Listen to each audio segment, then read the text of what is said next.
라디오 생활 법률에 대해서는 이보다 더 연민할 수 없다. 김영민 변호사님과 함께합니다. 안녕하세요. 네, 안녕하세요. 반갑습니다. 네.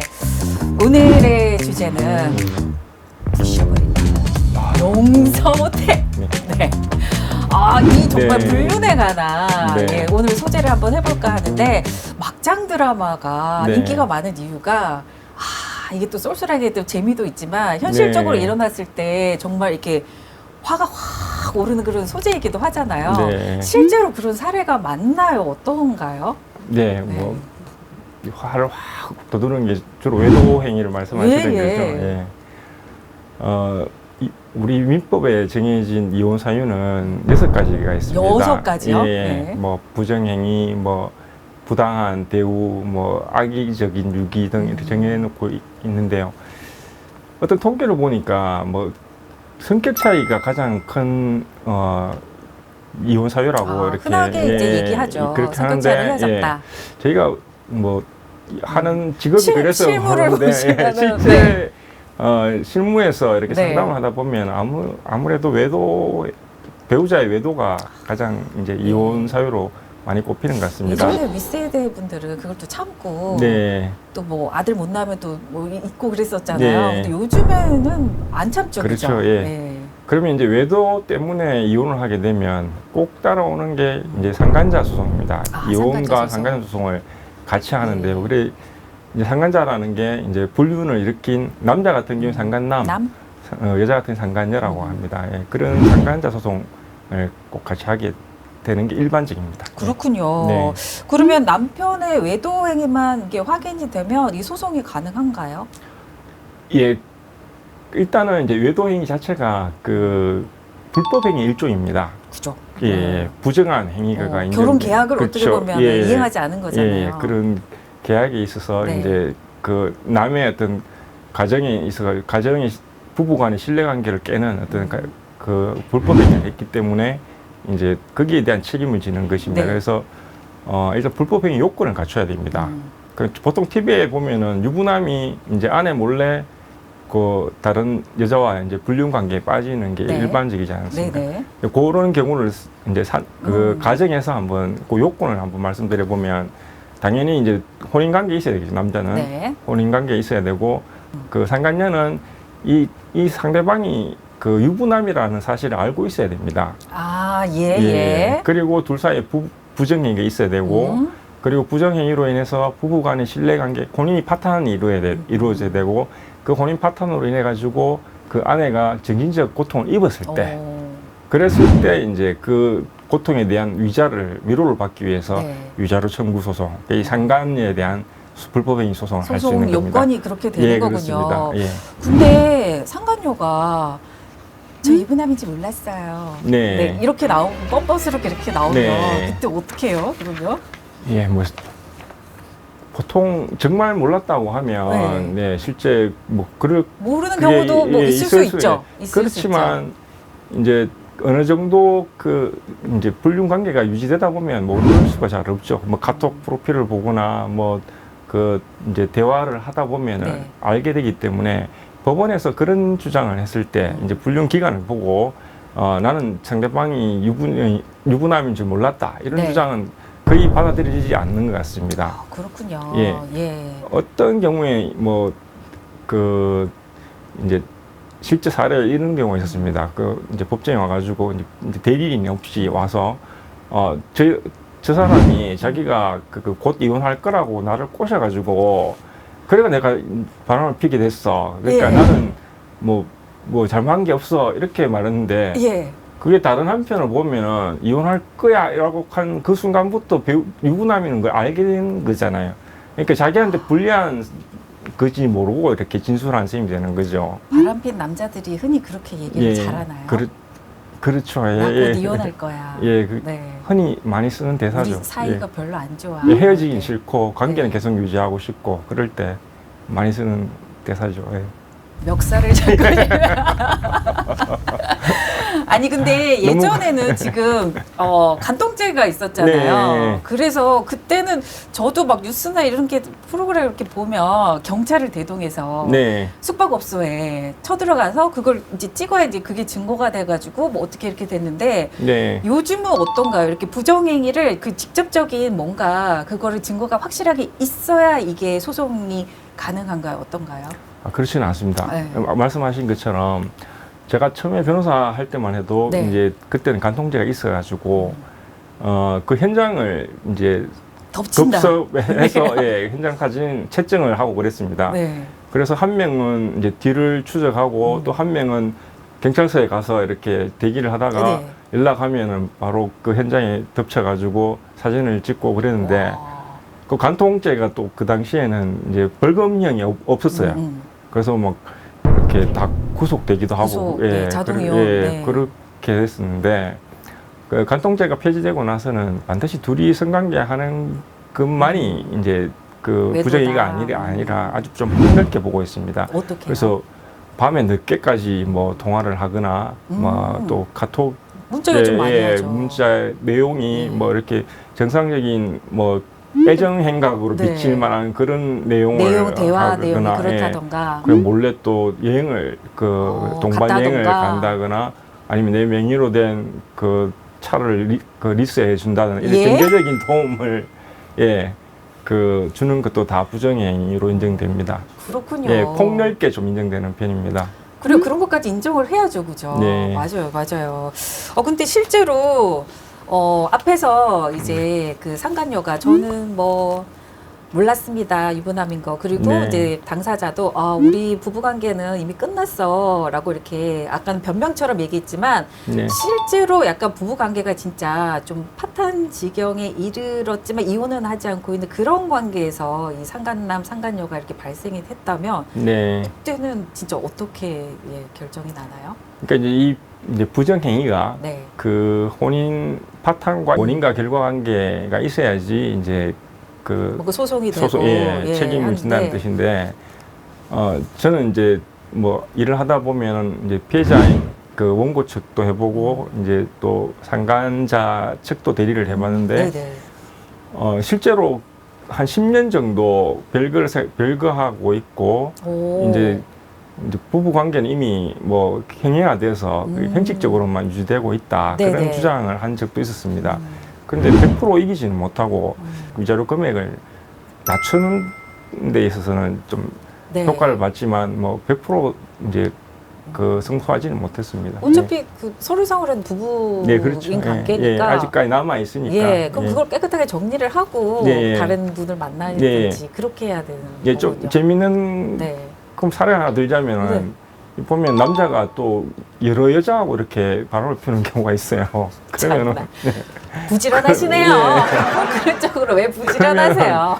이 여자를 대리하는 변호사는 저 여자 네. 때문에 이게 혼인 파탄이 원인이 됐다 하고 첩이 첩.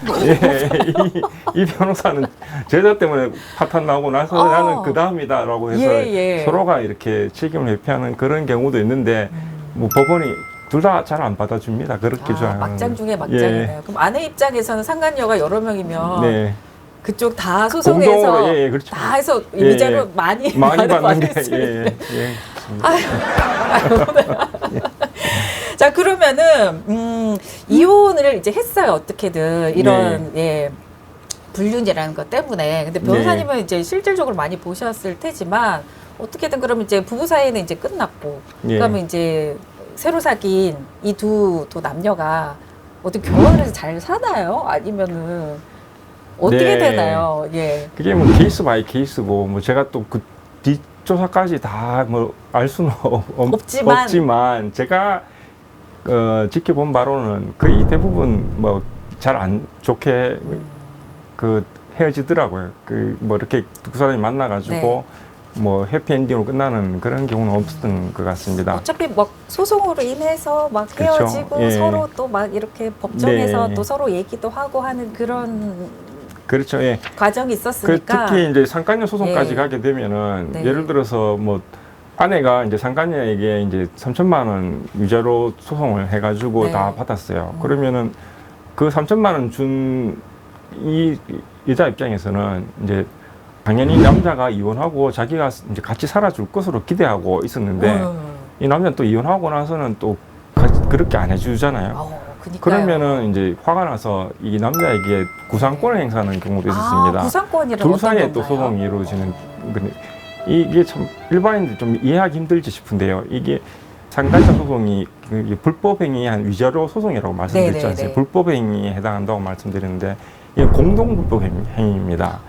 결국은 이제 아내에 대해서 그 상간녀와 남편이 공동으로 불법행위를 한 겁니다. 그렇죠. 나 혼자 사랑한 게 아니잖아요. 그렇죠. 예. 서로 이렇게 잘못을 한 예. 거니까 아내에 대해서. 예. 그러면은 이제 이 둘 사이는 이제 유부남과 이 상간녀는 이제 공동 불법행위 책임이고 법적으로는 부진정 연대 채무라고 합니다. 그 책임을. 그러면 이제 이 아내는 누구에게나 그 전부를 물릴 수가 있거든요. 네네. 근데 그 사이에 이제 부담은 이제 둘 사이의 문제인 거죠. 그 안에 그래서 상간녀한테 돈을 3천만 원 다 받았는데 받았으니까. 상간녀 입장에서는 아니 너랑 나랑 잘못했는데 왜 나만 그렇죠. 돈을 줘? 그러면서 청구하는 게 남자한테 돈을 달라고 얘기하는 그런 게 의미에서 구상권을 행사하는 거죠. 여자 입장에서는 네가 나를 꼬셨으니까 책임을 다 져야 된다고 하고 남자는 난 잘 살고 있는데 네가 그래가지고 가정이 깨졌다. 이런 처음에는 그래 변명을 하죠. 사랑이 죄는 아니잖아 그랬지만 해보라고 그렇게 데리고 살아보라고 그런 주장이 난무하기도 합니다. 이렇게 끝이 나는데 어떻게 둘이서 또 결혼해서 알콩달콩 잘 살 그렇죠. 수가 있겠어요. 그죠? 그런 거는 조금 괜찮은 것 같고. 근데 일단은 증거가 있어야 이 법적에서도 이걸 보고 이제 판단을 하잖아요. 그쵸, 근데 이 증거 수집에 있어서도 그냥 막 수집하면 안 된다라고 들었거든요. 그렇습니다. 뭐 외도행위를 발각되면 일단 이제 그 배우자 입장에서는 굉장히 흥분해가지고 물불 가리지 않고 막 증거를 수집하려는 그런 경향이 있습니다. 네네네. 눈을 뵈는 게 없죠. 너무 화가 나니까. 그렇지만 이제 예를 한번 하나 들어보겠습니다. 어느 날 이제 그 남편이 평소 좀 이상한 낌새가 보여가지고 그 핸드폰 배터를 풀었어요. 잠금하는 풀었어요. 거. 뭐가 수상해. 그러면 핸드폰부터 봐야죠. 보통은 그렇죠. 풀어가지고 보니까 봤어요. 카톡에 막 이상한 대화 내용들이 쫙 있는 거예요. 들켰어요. 이제 증거가 나왔어요. 그 대화 내용을 이제 이메일로 다운을 다 받아요. 증거를 수집해야 되니까. 그리고 또 내친 김에 이제 남편의 그 이메일까지 들어갑니다. 아이디를 알고 있으니까 들어가서 모집할 거 다 모집해야죠. 거기에 이제 숙박업소 들어가는 그런 자료까지 또 다 다운을 받아요. 그래도 분이 안 풀려. 결정적인 거 그래도 찾았어요. 그래서 그걸 이제 그 자료들을 또 남편 직장 동료들에게 다 보내버립니다. 이 사람이 이렇게까지 이렇게 인간성이 나쁜 사람이다. 나만 알 그게 없고 이렇게 쓰레기예요. 이런 걸 남편한테 알린 거예요. 그렇게 되면 이게 이제 정보통신망법 위반 문제가 됩니다. 아내가 이혼 소송에서는 승소할지 모르겠지만 이제 형사적으로 문제가 될 수 있습니다. 제가 방금 말씀드린 건 정보통신망법에 의하면 누구든지 정당한 접근 권한 없이 또는 허용된 접근 권한을 넘어서 정보통신망에 침입해서는 안 된다. 근데 아까 패턴 이런 거 허락 없이 이렇게 들어갔고 메일도 들어갔지 않습니까? 그런 것이 다 이제 그 정보통신망법 위반이고 또 사람을 비방할 목적으로 정보통신망을 통하여 이제 공공연하게 사실을 드러내서 명예훼손하는 경우도 또 처벌받습니다. 이게 직장 동료들에게 그런 사실들 알린 거는 비록 사실이라 할지라도 그게 명예훼손하는 행위에 되기 때문에 또 형사상 문제가 됩니다. 그러면 변호사님 그 휴대전화기를 혼자 이제 아내가 이렇게 비번으로 풀었잖아요. 그거 말고 남편이 이렇게 보다가 이게 열린 채로 잠이 들었어요. 그걸 이렇게 가지고 와서 봤어요. 괜찮나요? 그건 괜찮을 것 같은데요. 방법이 없는 건 아니에요. 그리고 다른 직장 동료한테 알리면 그렇지만 그쪽에 이제 상간 남녀 누구든지 간에 그쪽에 이제 가족들 있잖아요. 그쵸, 가족들한테 뭔가 알려야 되고 네. 뭔가 뭐 조치를 취해야 될 필요인데 그 정도 이렇게 남한테 알리는 정도는 범위가 예, 괜찮을까요? 아까 전에 이제 명예훼손이 예. 되려면은 이제 공연성이 있어야 된다. 공연성. 그랬습니다. 예, 공연성을 판단하는 기준으로는 전파 가능성이 기준이 되는데요. 그 배우자에게 알린다거나 그 가족에게 알려서는 그 사람들이 뭐 안 떠벌리고 알릴 이렇게 거잖아요. 다니지 않을 예, 거지 않습니까? 그렇기 가능성은. 때문에 그 정도는 그 명예훼손죄에 해당하지 않을 것 같습니다. 예. 이것도 뭐 어느 그 정도 정도는- 범위 예, 안에서는 예, 예, 뭐 그렇습니다. 방법이 없는 건 아니네요. 예. 예, 알겠습니다. 네. 저 그러면은 일단은 뭐 합법적인 증거 수집이 일단은 중요할 것 같아요. 그럼 네. 도대체 어떻게 증거를 수집해야 나도 보호받고 법적으로도 이거를 인정받을 수가 있나요? 예, 합법적으로 하려면 주로 이제 영수증 같은 거 아니면 블랙박스를 확인해 본다든지 블랙박스. 예. 예, 예. 그 도청을 하는 건 안 되지만 아, 네. 그 나중에 이제 그 SD 카드를 뽑아서 들어보는 것은 통신비밀보호법 위반이 아닙니다. 아, 그래서 블랙박스는 어차피 너랑 예, 나랑 함께 예. 다 볼 목적으로 달아놓은 그렇죠. 거니까. 예. 오. 그렇게 한다든지 아니면 소송 중에 뭐 기지국 조회를 해본다든지 네네. 그런 구체적 상황에 따라 또 그걸 전부 다 여기서 말씀드릴 수는 없고 예.